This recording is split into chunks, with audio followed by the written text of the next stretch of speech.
नमस्कार,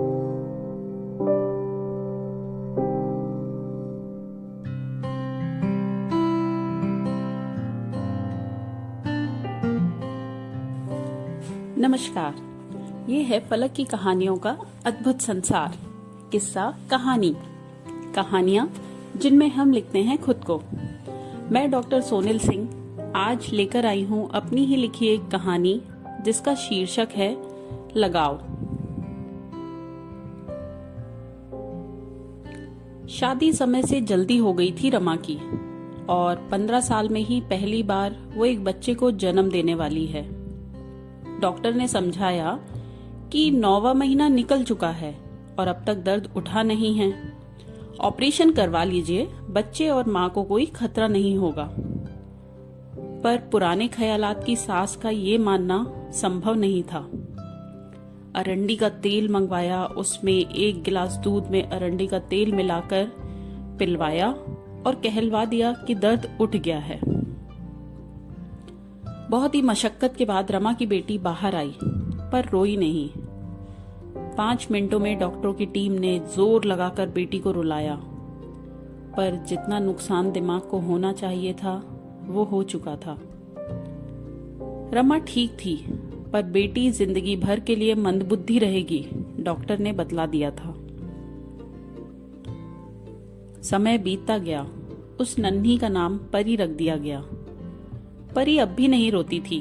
शांत बैठ अकेले खेलना और खुद में ही खोए रहना उसे आता था और भाता भी था। कभी किसी चीज की जिद नहीं, न खाने में दिलचस्पी। हाँ, गुस्सा आता था, पर निकालती भी खुद पर ही थी, सिर को जोर जोर से पटक कर।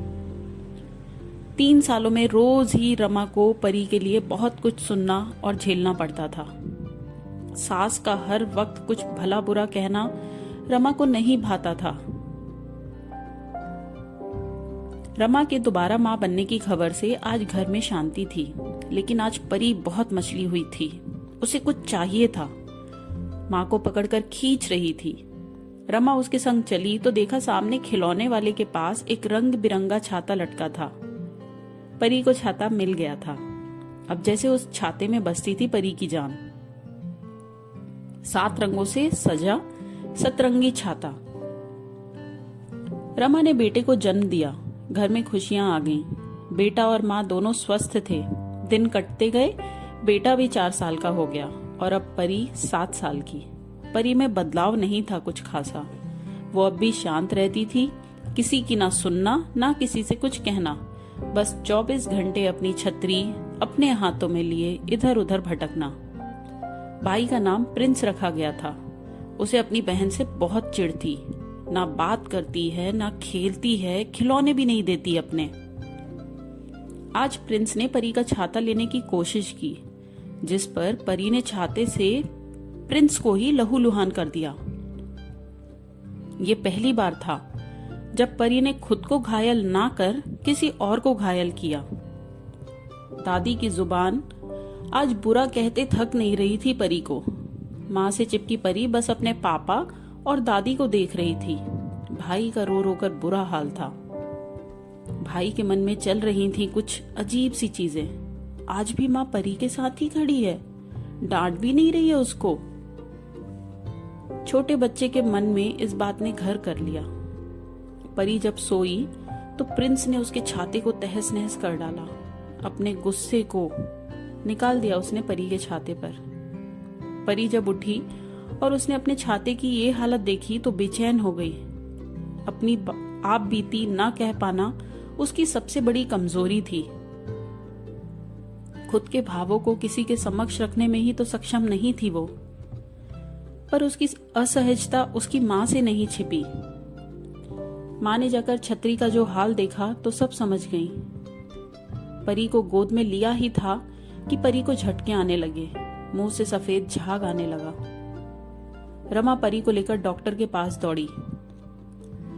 जब तक डॉक्टर के पास पहुंचती तब तक परी बेहोश हो चुकी थी। डॉक्टर ने परी को मशीनों पर ले लिया। ऑक्सीजन मास्क, ग्लूकोज लगी परी को देख माँ की आंखों से आंसू रुक नहीं रहे थे। कुछ सोच रमा उठी और निकल पड़ी। जब लौटी तो प्रिंस और उसके हाथ में एक छाता था। 1 घंटे के इंतजार के बाद परी ने आंखें खोली। सामने माँ और भाई थे। भाई ने भीगी आंखों के साथ छाता आगे बढ़ाया। परी ने छाता लिया और मुस्कुराकर अपनी आंखें बंद कर ली। वो आंखें फिर कभी नहीं खुली। इस तरह अपनी बेटी का जाना समझ नहीं पा रही थी रमा। डॉक्टरों का कहना था कि लगाव बहुत था परी का छाते से। वो झेल नहीं पाई दूरी। उसके दिल ने और फेफड़ों ने काम करना कम कर दिया था। परी तो चली गई थी, पर छतरी अब भी प्रिंस के पास ही रहती थी, जिसे अब वो दीदी कहता है और हमेशा अपने साथ रखता है। कितना अजीब है ना, लगाव से बड़ी कोई बीमारी नहीं। ये कहानी इतनी ही। आप सुन रहे थे डॉक्टर सोनिल की आवाज में उनकी ही लिखी कहानी लगाव।